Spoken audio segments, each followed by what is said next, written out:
কোনো সমস্যা নাই, সবাই সত্যবাদী যুধিষ্ঠির, কোনো দুর্নীতি নেই, অনিয়ম নাই।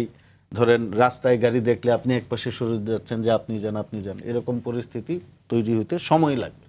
এটা একটা চর্চার বিষয়।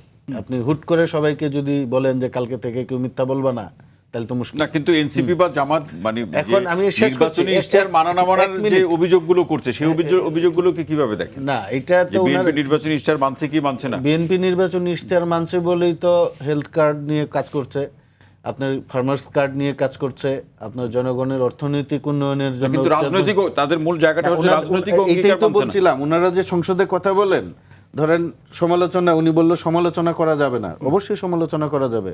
ওনারা পার্লামেন্টে হামের যে শিশু মারা গিয়েছে, বিরোধী দল কি জোরালো বক্তব্য দিয়েছে?